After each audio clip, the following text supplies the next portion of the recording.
Baiklah, Assalamualaikum warahmatullahi wabarakatuh. Alhamdulillah, Waalaikumsalam.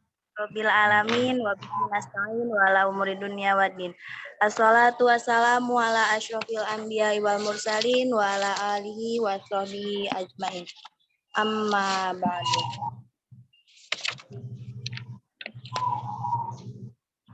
Yang pertama-tama, marilah kita panjatkan puja dan puji syukur kita kehadirat Allah Subhanahu wa Ta'ala yang telah memberikan nikmat iman dan Islam, sehingga kita bisa menjalankan presentasi di pagi hari ini.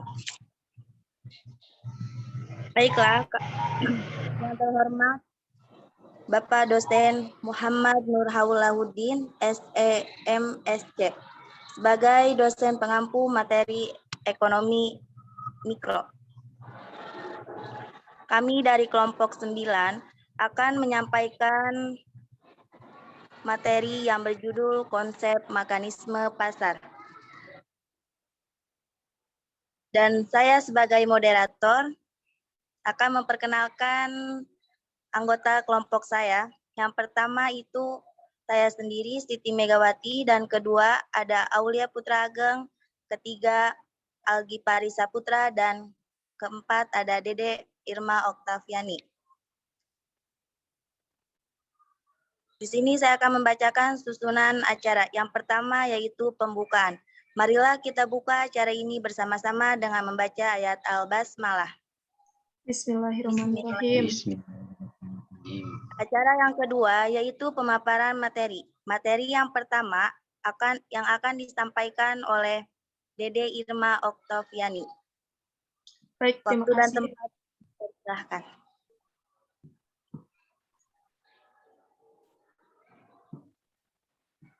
Yang pertama, pengertian pasar.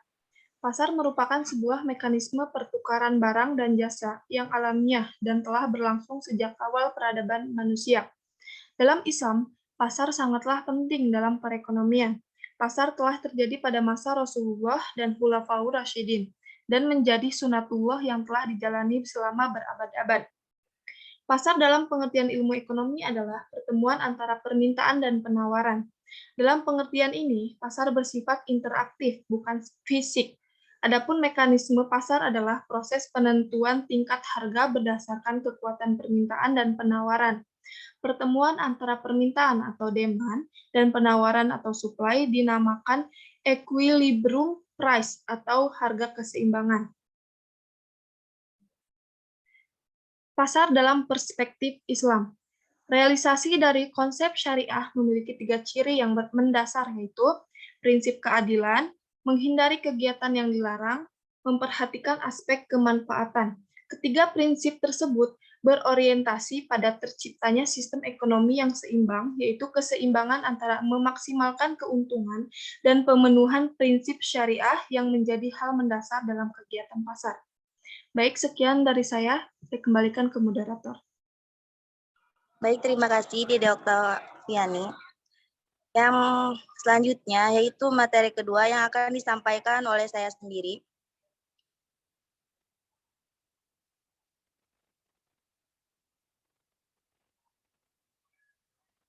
Dalam hal mekanisme pasar, dalam konsep Islam akan tercermin prinsip syariah dalam bentuk nilai-nilai yang secara umum dapat dibagi dua perspektif, yaitu makro dan mikro. Nilai syariah dalam perspektif mikro menekankan aspek kompetensi, profesionalisme, dan sikap amanah. Dalam perspektif makro, nilai-nilai syariah menekankan aspek distribusi, pelarangan riba, dan kegiatan yang tidak memberikan manfaat secara nyata kepada sistem perekonomian. Oleh karena itu, dapat dilihat secara jenis manfaat sistem perekonomian Islam dalam pasar yang ditunjukkan tidak hanya kepada warga masyarakat Islam, melainkan kepada seluruh umat manusia.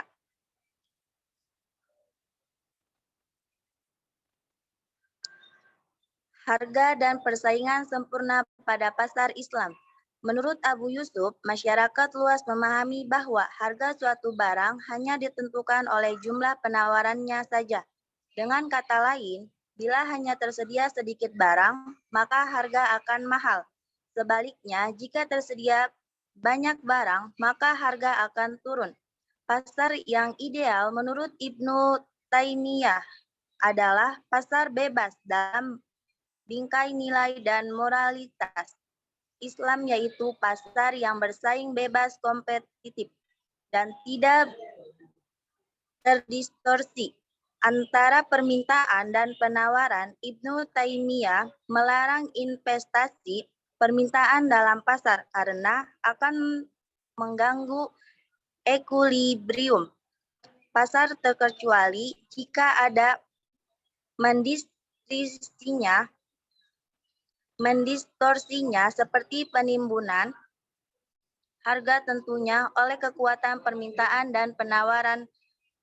Naik dan turunnya harga tidak selalu diakibatkan oleh kezoliman orang-orang tertentu. Hal tersebut tidak disebabkan oleh kekurangan produksi atau penurunan impor barang-barang yang diminta. Apabila permintaan naik dan penawaran turun, harga-harga akan naik. Sementara apabila persediaan barang meningkat dan permintaan terhadapnya menurun, harga pun turun. Baiklah, materi selanjutnya yang akan disampaikan oleh Aulia Putra Ageng.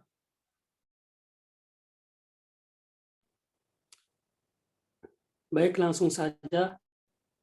Menurut Ibnu Khaldun, dalam bukunya yang monumental, Al-Muqaddimah, ia membagi barang-barang menjadi dua kategori, yaitu barang pokok dan barang mewah.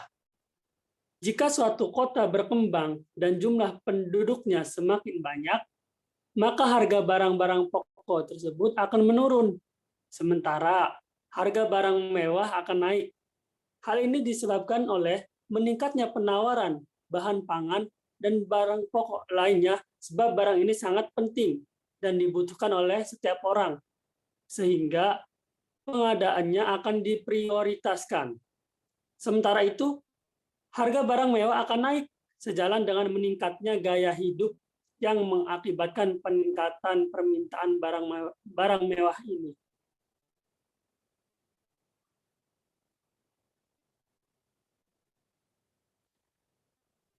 Pembahasan selanjutnya, kekuatan pasar dalam ekonomi Islam. Yang pertama, ada permintaan. Permintaan merupakan salah satu elemen yang menggerakkan pasar.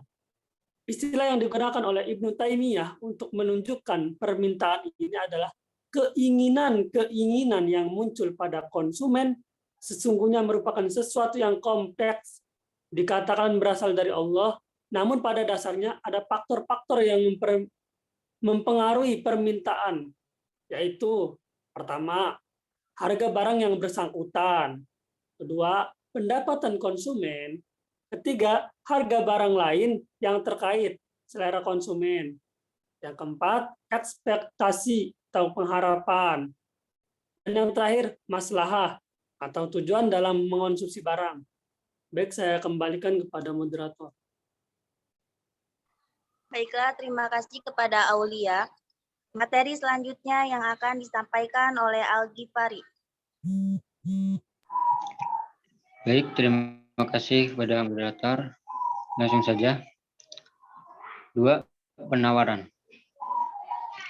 Menurut Ibnu Taimiyah adalah kekuatan penting dalam pasar sebagai ketersediaan barang yang ada di pasar. Menurutnya, penawaran bisa dari impor dan produksi lokal sehingga kegiatan ini dilakukan oleh produsen maupun penjual.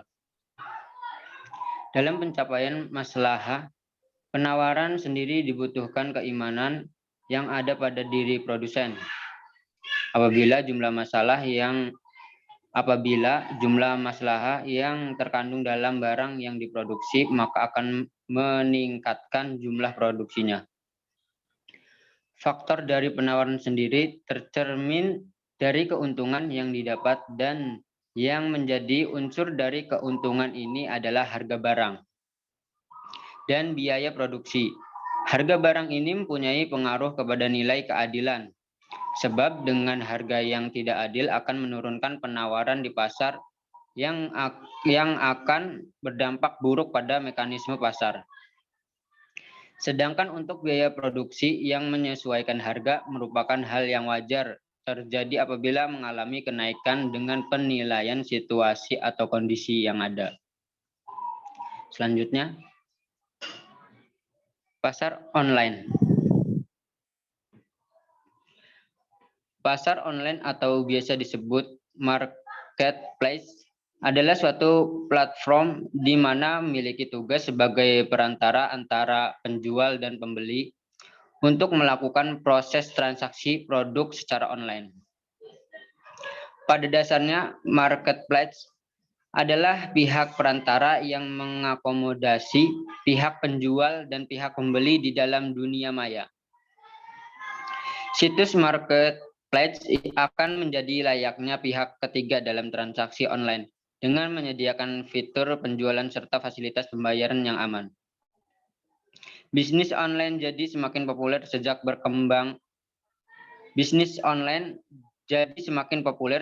perkembangan marketplace di Indonesia yang begitu signifikan. Bisa dikatakan platform berbasis web ini menguntungkan semua pihak, baik penjual atau pembeli. Penjual merasa terbantu karena bisa membuka lapak